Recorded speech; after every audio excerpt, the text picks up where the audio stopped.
Good morning and welcome to Multiply Mornings. My name's Dan and today we are talking about how ridiculous it is that in 2016 you have to apologize for giving to a conservative campaign.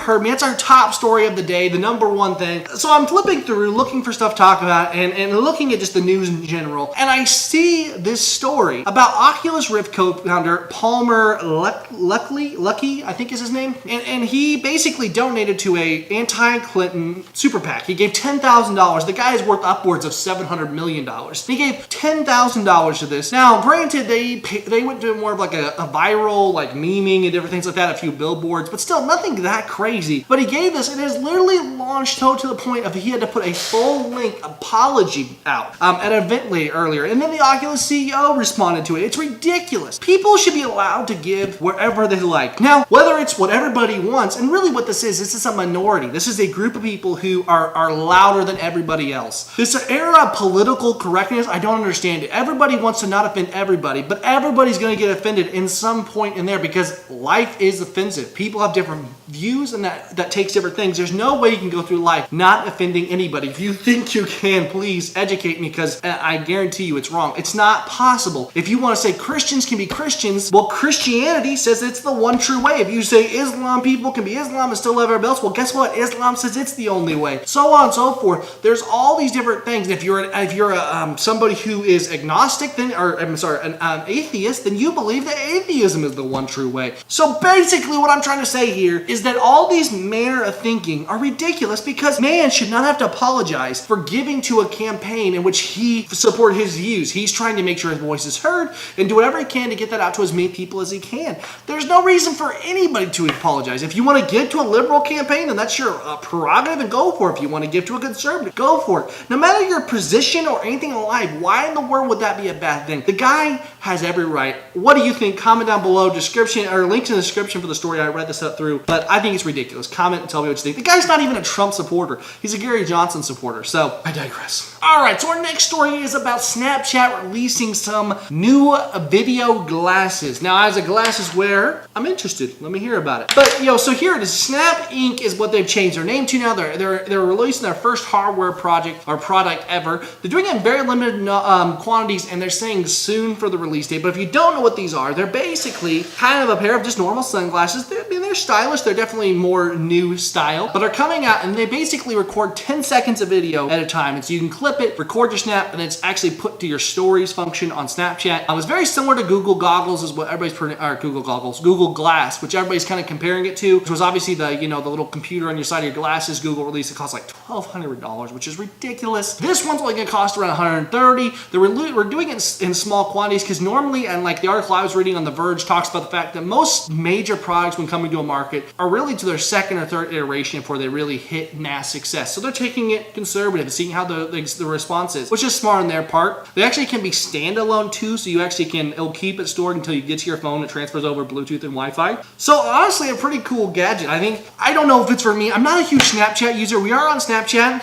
right there. If you want to click on it, you just go to my Snapchat and follow me there. I don't post a ton of stuff there. I'm more of an Instagram guy and Facebook, but we're using both those more, so make sure you follow us on those. But here we are. We're looking at it. It comes in 3 colors: black, teal, and coral. Fits your color palette, I guess. But I don't know. Are you interested in this? Is this something you think you would use? I don't personally see it as something I would use. I like the idea of Google Glass. I think it had a lot of stuff. The second iteration was cooler, but this does not fit me at all. But what do you think? Comment down below. So on to our next story now. I don't know if you're a Simpsons fan. I personally am not, but if you are, you may be excited or a little bewildered if you're not, that the FXX, which I didn't even realize was a channel, is actually going to be running a 600 episode long marathon of The Simpsons. Now, you heard me correct. That's 300 hours starting from Thanksgiving Day and running all the way to December 4th. That's going to be 300 hours going to run for 12 days. That's ridiculous, unfathomable. I mean, do you want to watch that much Simpsons? You can't watch the whole thing because you're going to fall asleep at some point in there. It's just insane to me. But they are going to run, it's going to run 152 episodes over the course of the 12 days, and then the series' 600th episode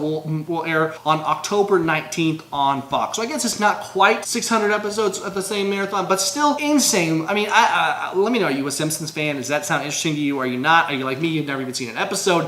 What do you think? I'm a little bewildered. I can't understand giving 12 days of your airtime to one show, but I may be wrong. So let me know what you think in the comments down below, and we'll see what happens with it. And on to our video of the day. If you haven't seen this, it came out last week. It hasn't got a ton of views, surprisingly. It is a transforming BMW. You heard me right, like Transformers, the horrible Michael Bay films. Actually, the first two were okay. The last one's it's literally going to be it transforms, it drives. It's not nearly as fast as we see in the Michael Bay films. I don't think it has any guns. It's been developed by some Turkish scientists. Looks really cool, a little bit glitchy, a little bit weird, but still incredible that they made it. So check it out below.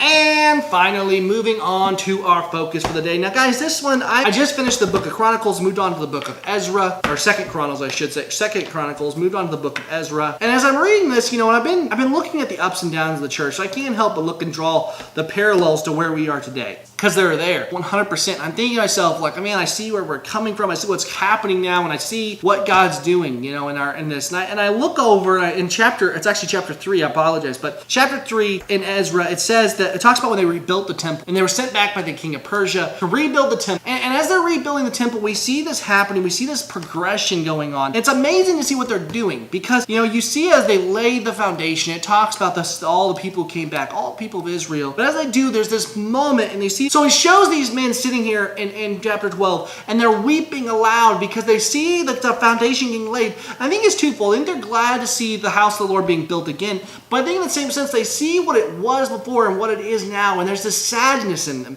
because they see what's happening. It was so that it was so loud because some people were crying with joy, some people were crying in sadness, that they couldn't distinguish the two. It was just this loud roar. And you sit and you listen to this, and I think, what does this compute to us today? And the thing is, guys, God is doing something in our lives. No longer do we go to a temple. We have churches, but those aren't where God dwells. That isn't us today. But we see what's happening. We see this sadness over them.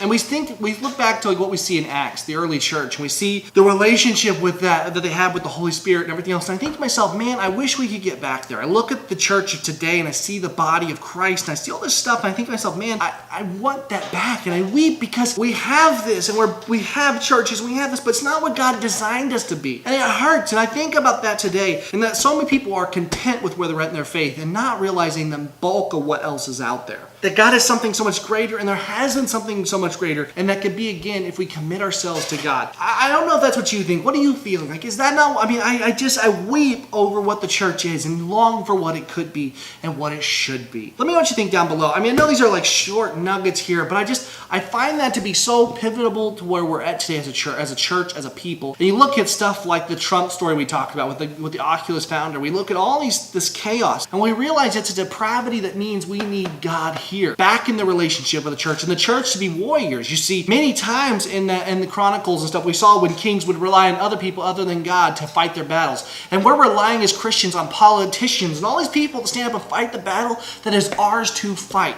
You literally can see that. And we're letting other people stand up and try to fight ISIS and all these different things. But you know what? We need to fight it in heart and soul and on prayer and bended knee, crying out to our God. Because that's where the battle's won daily, is with the relationship with God. Let me know what you're thinking down below, guys. Comment what you're thinking about that. Where are you at in your relationship? I want to know down below. Make sure you follow us on the social medias. And you know, also, if you want to see more of our videos, please subscribe if you haven't yet. Like this video. Let us know you're enjoying it. And God bless. I'll see you next time. Bye-bye.